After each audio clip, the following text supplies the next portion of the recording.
Frères et sœurs, shalom. Sixième dimanche du temps ordinaire, année liturgique C.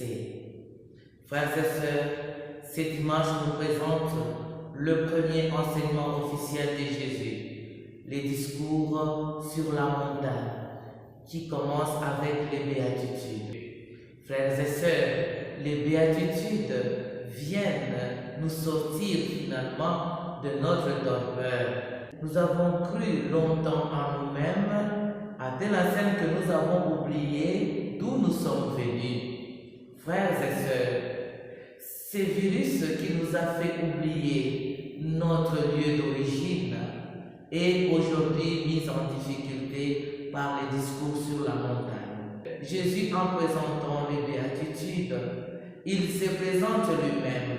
Chaque béatitude est une partie de Dieu. Une partie de Dieu qui vient aspirer notre misère. Tous les pauvres devraient se retrouver. Qui sont ces pauvres en question? Frères et sœurs, ces pauvres, ce sont les pauvres de Yahweh. Des personnes qui ne comptent que sur Dieu. Des personnes qui ne font plus du mal, même à leur boulot. Parce que le royaume des cieux, c'est un royaume qui a été réservé aux petits-enfants. Ceux-là qui dépendent entièrement de leurs parents. Et nous aussi, nous sommes invités pour hériter ce royaume, pour vivre notre ciel sur cette terre, à dépendre que de Dieu. Jésus s'est aussi adressé à ceux qui avaient le cœur dur, malheureux. Le malheur que Jésus est en train d'évoquer ici, ce n'est pas le malheur comme nous l'entendons en français.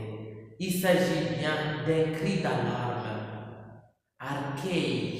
On peut dire en français aïe, un cri d'alarme. Aïe les riches, parce que vous ne pourrez pas trouver le bonheur. Cela signifie que les riches qui se mettent debout, les riches qui marchent vers le Seigneur seront sauvés. Mais ceux-là qui restent dans l'immobilisme, attachés à leurs biens matériels, ils seront emportés par ces biens qui passent. Le péché, l'orgueil, la jalousie, l'avarice, tous ces péchés nous rendent riches et font de nous des orgueilleux. Entrer dans les béatitudes, c'est assumer Jésus, c'est l'intégrer dans notre programme de vie, c'est vivre de lui, c'est lui le bienheureux. Il y a un jeu auquel tu vas toujours perdre, c'est de te comparer aux autres. Il est plus intelligent, elle a une plus grande maison, il s'amuse plus que moi. Et aujourd'hui, avec les réseaux sociaux, c'est devenu encore plus grave.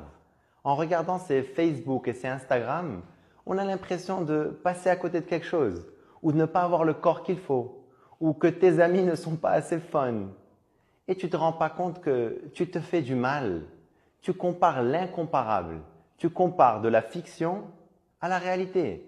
Tu compares une photo ou une séquence d'un aspect de la vie de l'autre avec le film de ta vie. Tu te fragilises